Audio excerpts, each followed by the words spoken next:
So, you know, when we cook up that boom bap, you know, we gotta have that grimy, dirty, just that 90s vibe. When they was cooking up on the SP12 and all of that. Well, listen, I got 3 plugins for you that I'm gonna show you today that will help you achieve that very sound regardless of what DAW you use. Come on, let me show you those plugins real quick. Let's get into it. Music producers, what's up, and welcome back to another video. It's me, They Call Me Heat. If this is your first time watching any of my videos today, I'm a music producer of over 15 years, and on my channel right here, I show producers how to make some of the best boom bap hip hop style beats.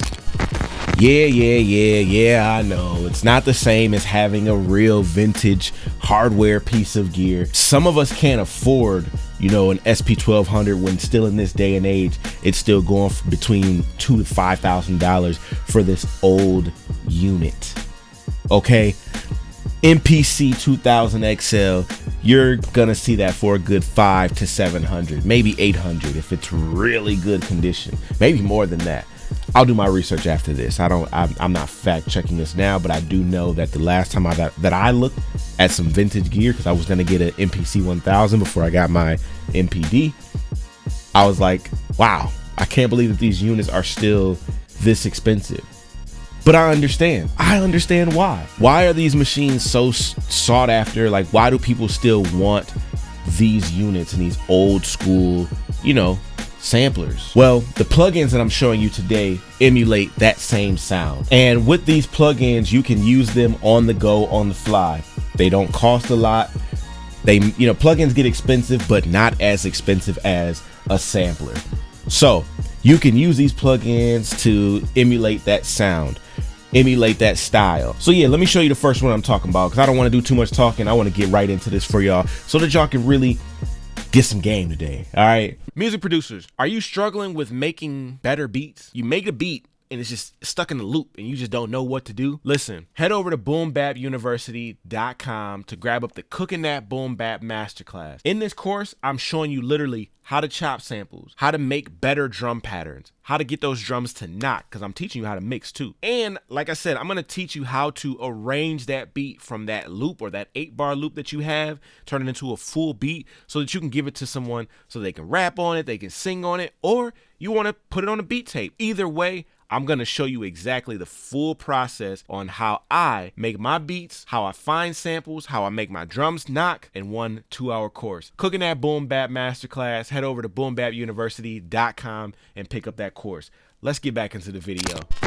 Now, the first plugin that I'm going to show you today is going to be RC20. And I know that this plugin is used by everybody and their mom. Yes, at this point, I know, but it's still one of the plugins that are still sought after, like an MPC. I mean, there's still a lot of producers who don't know about RC20 and how it works and what it can do. Not just for, you know, samples or just getting the vinyl crackle or things like that, but it can do some greatness to your drums as well. And I'm going to show you really quick. Let me grab my headphones. So right now I have this drum pattern right here.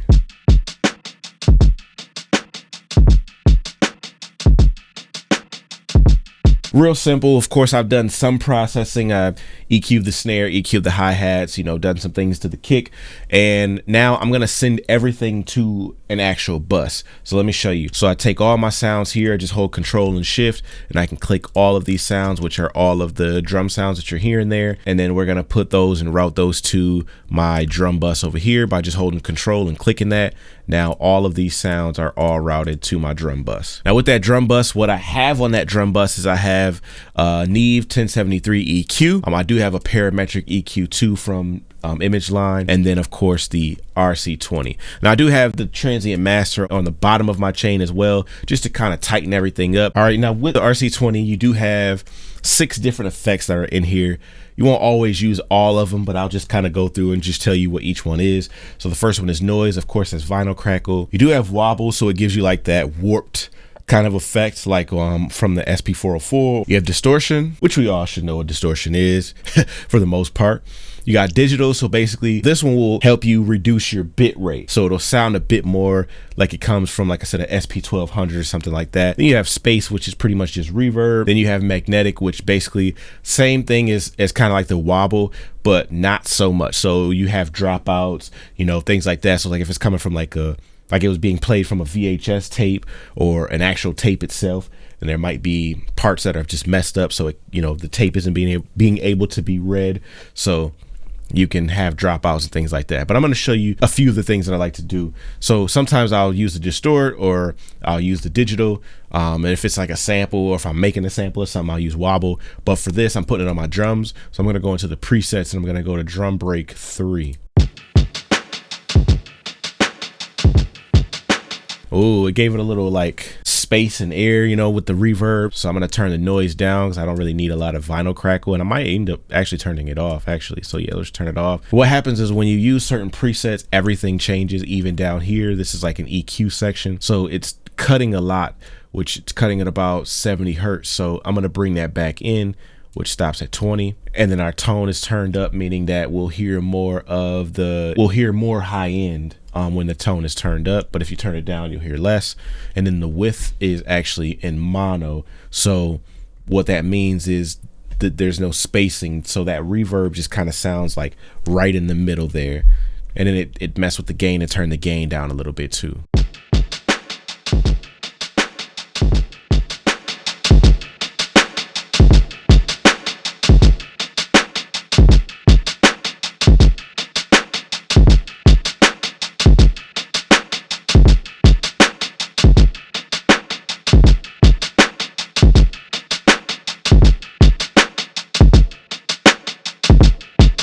Now with that, of course, you want to adjust to taste. You don't want it to just be the preset and just keep it how it is. Adjust it to taste, and I can put my 1073 EQ on there.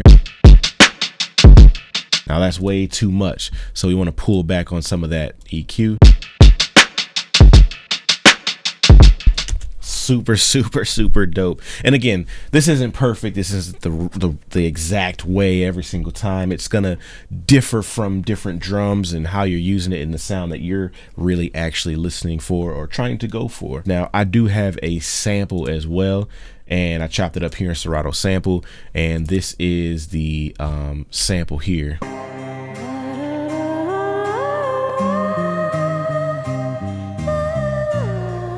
So I'm gonna lay these sample chops down over the drums really quick. Then I'm gonna show you the next plugin that I like to use over my beats as well.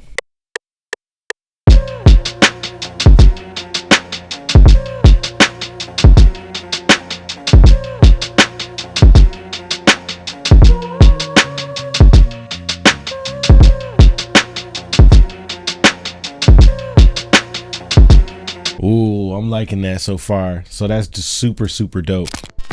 Now, back to what I was saying earlier, how a lot of producers, they want to get those older, samplers for a specific sound. Now, there's circuitry that are in those particular samplers and things like that where, if you push things to a certain limit, you got this certain type of sound. And I remember when blogs were a popping thing for producers, and Illmind had a blog, and he was talking about how he took his drums from his ASR 10 and he would push them to a specific level through his interface back into Pro Tools, and he would get this certain type of punch. And I always liked how his drums sound.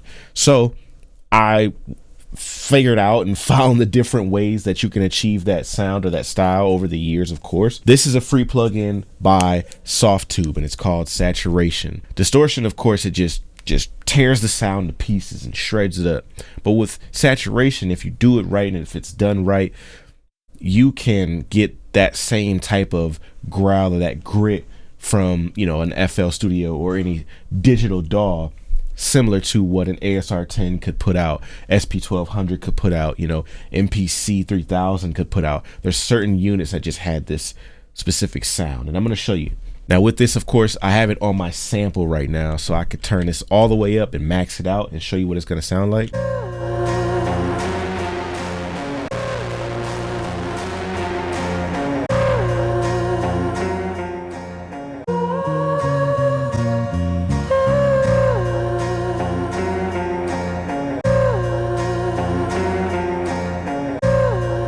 And as you heard when I turned it up, it sounded like distortion. It was distorting a little bit, but that's essentially if you were, turning your sampler all the way up and pushing it to its limit into, you know, whatever you're recording into, whether that have been like a tape player or, like I said, your digital audio workstation, whatever it could have been, pushing that limit.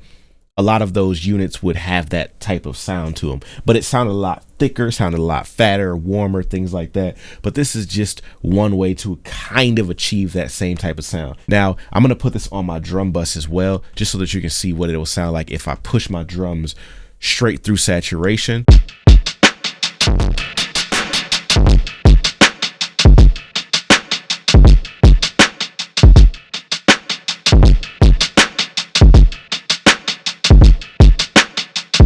I like it. Like I said, if you can dial it in and get it to like a perfect spot, it's always good. Saturation to me is never a bad thing, as long as it's dialed in correctly. You don't want to just throw this on everything and think that you're just going to have the most fire beat, track, whatever. Like, you do have to dial this in correctly. So you don't want to have that, you know, distorted signal or sound or whatever. You do want it to still kind of be natural, you know.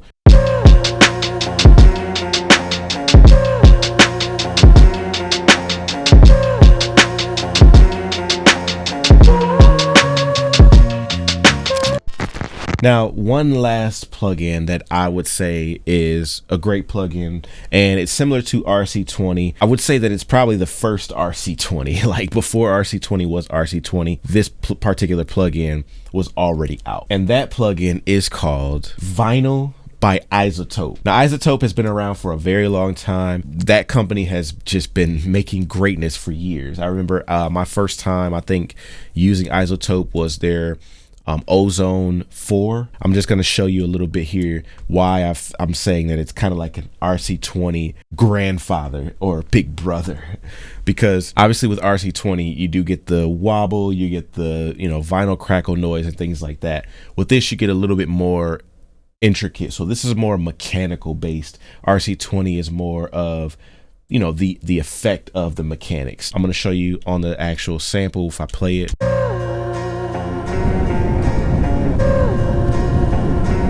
So that gives you the noise from, you know, the record. Like if the record was playing with the needle and it's just there. You do have the wear of the record, so the more you turn it up, it sounds more like the record is just done for, like it's scratched up. You got this from under the shelf at the thrift shop or the vinyl store. Now you do have electrical noise as well, so you get the hum from the inputs and whatnot. That's super dope. So you could put that. I don't know what you would use that for. Maybe someone out there can find an application for that. And then dust, of course, you know, you have your vinyl crackle.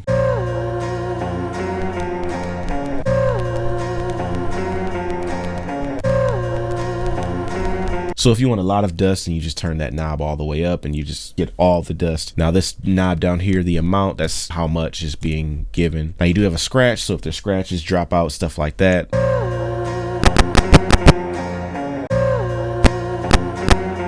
So that's essentially the scratch, and then you have the warp depth, which is similar to the wobble kind of effect.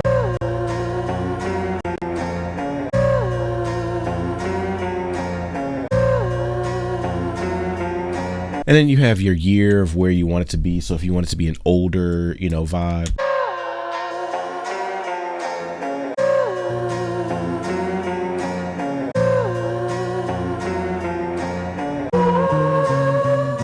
So that's the vinyl plugin, and then if you're using that in conjunction with your overall track, you know, there's different things that you could achieve with this particular plugin. Now, as we close out this video here, you know, of course, with plugins, you'll never, ever, ever, ever really be able to get that true warm analog sound, because it's not analog. Doesn't matter what plugin you use, what people say, it's not analog. You're never going to get that same exact sound. Can we get close? Absolutely. We can get super close to that sound, but we're never going to emulate that same exact sound. All right, definitely check out those 3 plugins that I talked about. Of course, RC20, of course, the saturation knob. Saturation knob is free, and then Vinyl by iZotope, I think, is free still, or it was free when I got it, so it should be still free. But I'll definitely put the links below in the description for you to check them all out. All right.